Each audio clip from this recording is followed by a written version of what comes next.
Launch అవుతుంది, first stage burn అవుతుంది, burn అయ్యి అది ఊడిపోద్ది, ఊడిపోయి భూమి మీద పడిపోతుంది కదా అని అంటున్నాం, అంతేనా? ఏమాత్రం రాకెట్ ఫెయిల్ అయితే సముద్రంలో పడుతుంది, మనకి ప్రజల మీద పడకుండా ప్రాణ నష్టం జరగకుండా ఉండడానికి పడుతుంది. కానీ తిరువనంతపురం ఏమైందంటే కేరళ స్టేట్ క్యాపిటల్ అయింది. నేను చెప్పిన ఈ రాకెట్లన్నీ లాంచ్ చేయాలంటే అక్కడ ఒకవేళ ఫెయిల్ అయిందనుకో ప్రాణ నష్టం భారీగా ఉంటుంది, అండ్ సాయిల్ మంచిది కాదు. నేను చెప్పే కదా, ఇన్ని 6 లక్షల కేజీల బరువులు రాకెట్ పైకి లేవాలంటే భూకంపం వచ్చేస్తుంది, ఇందాకే చెప్పాము. శ్రీహరికోట ఎందుకు పెట్టి ఇట్స్ ఐలాండ్, ఇటు ఇటు ఇటు సముద్రం ఉంటుంది, ఇటు సముద్రం ఉంటుంది, ఇటు సముద్రం ఉంటుంది, వెనకాల పులికాట్ నగర్ సరస్సు ఉంటుంది. రాకెట్ విప్లవం ఏంటంటే టెనీ కాట్ జస్ట్ ఫాల్ ఉంటుంది water, first point. Second point fail అవ్వలేదు, పైకి వెళ్తుంది. ఫస్ట్ స్టేజ్ అయిపోయింది, అది ఎన్నో కిలోమీటర్లు వెళ్తుంది, విడిపోద్ది, అది కిందకి వచ్చేస్తుంది. అవునా? అక్కడే వస్తుంది తీసుకుంది, అవునా? వస్తే భూమి మీద పడిపోతుందా అని నీ డౌట్. అసలు భూమి మీదకి రాదు, ఫస్ట్ పాయింట్. సెకండ్ పాయింట్, సముద్రంలో కూడా పడడానికి అవకాశాలు లేవు. మరి ఎక్కడ పడుతుంది నువ్వు చెప్పండి. ఫస్ట్ స్టేజ్ అయిపోయి కింద పడిపోతుంది, సెకండ్ స్టేజ్ అయిపోయి కింద పడిపోతుంది, థర్డ్ స్టేజ్ అయిపోయి కింద పడిపోతుంది. ఎక్కడ పడుతుంది అంటే అమ్మాయి భూమి అంటుంది, భూమి మీద కాదు సముద్రంలో పడుతుంది అని అనుకున్న కాసేపు. సముద్రంలో పడుతుందా భూమి మీద పడుతుందో తర్వాత ఎక్కడ పడుతుంది అని అంటే తెలియదు. నేనేమంటానంటే భూమి మీద పడదు, సముద్రంలోని పడదు, మరి ఎక్కడ పడుతుంది? అట్మాస్ఫియర్ ఎంత దూరంలో ఉంటుంది చెప్పారు ఇందాక, 100 కిలోమీటర్ల దూరంలో ఉంటుంది చెప్పారు, అవునా? 100 కిలోమీటర్ పైన ఉన్నది స్పేస్, వ్యాక్యూమ్, అవునా? అందుకనే వ్యాక్యూమ్లోకి వెళ్ళాకే నా శాటిలైట్ యొక్క డోర్ ఈ ఛానల్స్లో ఓపెన్ చేస్తాం, ఎందుకంటే అక్కడ ఏరోడైనమిక్ ప్రెషర్ ఉండదు, అట్మాస్ఫియర్లో ఉంటుంది ఏరోడైనమిక్ ప్రెషర్. అర్థమైంది కదా? ఇప్పుడు ఏరోడైనమిక్ ప్రెషర్ రాకెట్ ఇలా పైన ఇలా పెడతారు కదా, ఈ మోటార్ వెహికల్కి అన్నిటికీ ఇలా పెడతారు కదా, ఎందుకు? ఆ ఏరోడైనమిక్ ప్రెషర్ మీ ముఖం మీద రాకుండా అలా పైకి వెళ్ళిపోవడానికి పెడతారు. రాకెట్ పైకి స్పీడ్ పెరగడానికి ఇలా ఫ్లాట్గా పెట్టచ్చు కదా, ఇలా కోనికల్ షేప్ ఎందుకు పెడతారంటే ఈ ఏరోడైనమిక్ ఫ్రిక్షన్ని ఓవర్కమ్ చేయడానికి ఆ షేప్ పెడతారు. సో ఏరోడైనమిక్ ఫ్రిక్షన్ ఎంత ఉంటుంది అట్మాస్ఫియర్లో? 3000 నుంచి 4000 డిగ్రీల సెంటీగ్రేడ్ లోపల ఉంటుంది. మరి ఈ పార్ట్ పైకి వెళ్తుంది, పైకి వెళ్ళి ఆ పార్ట్ ఇడిపోద్ది, ఇడిపోయి భూమి మీద పడుతుంది. అట్మాస్ఫియర్ సెకండ్కి ఇందాక ఏం చెప్పాను, 11.2 కిలోమీటర్ల స్పీడ్తో వెళ్తుందని చెప్పాను.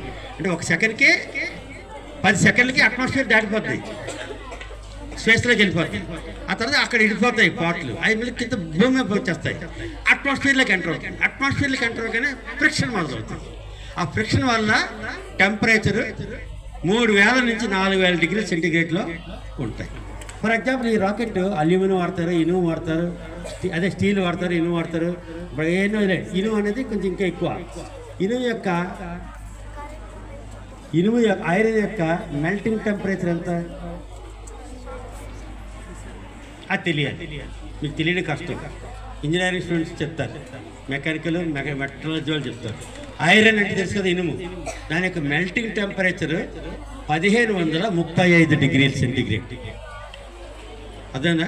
ఇప్పుడు ఆకాశంలో నుంచి ఆ యొక్క మోటార్ కేసులు ఖాళీవి కిందకి వచ్చేటప్పుడు ఏరోడైనమిక్ ఫ్రిక్షన్ 3000 నుంచి 4000 డిగ్రీ కిలోమీటర్లు ఉందంటే 1535 డిగ్రీల దగ్గర ఇనుము మెల్ట్ అయిపోయి ద్రవ రూపంలోకి వచ్చేస్తుంది. మరి 3-4000 డిగ్రీల దగ్గర ఏమవుతుంది? ఆ ఇనుము బూడిదైపోయి గాలిలోకి వెళ్ళిపోద్ది అనమాట, కింద కూడా పడదు. డ్యూ టు అన్సర్టనిటీస్ ఏదైనా ఉంటే ఒక్కొక్కసారి మెల్ట్ అవ్వకుండా ఏమైనా ఉంటే సముద్రంలో పడతాయి, మెల్ట్ అయిపోతాయి. First point. ఇంకోవైపుకి వచ్చేసింది అనుకో బూడిదైపోతాయి, అట్మాస్ఫియర్లోకి రాగానే బూడిద.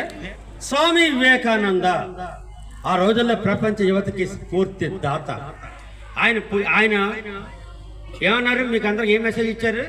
లక్ష్యాన్ని నిర్దేశించుకోండి, ఆ లక్ష్యం కోసం విశ్రమించకుండా శ్రమించండి అని ఆయన పిలుపునిస్తే భారతదేశంలో ఉన్న యువత అంతా ఎంతో ఇన్స్పైర్ అయ్యి ప్రయోజకులయ్యారు, అంతరిక్ష స్థాయికి ఎదిగారు. అవునా?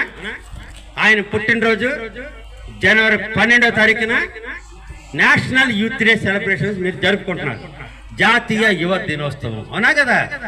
మరి అటువంటి మహానాయుడు గురించి 2 మొక్కలు మనం తలుచుకొని ఏంటి తలుచుకుందామా? అరే రెడీ? 1, 2, 3.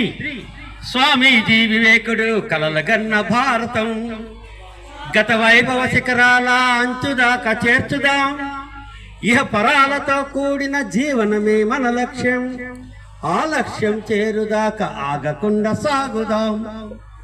ఇనపకండరాలు సంఘ శక్తిని మడించగా, ఉక్కు నరాలే ఉద్యమ స్ఫూర్తి ప్రేరకాలుగా, విలాసాల మత్తు వదిలి వివేకుని బాట నడిచి, స్వాభిమాన భారతాన్ని జగతిలోన నిలుపుదాం.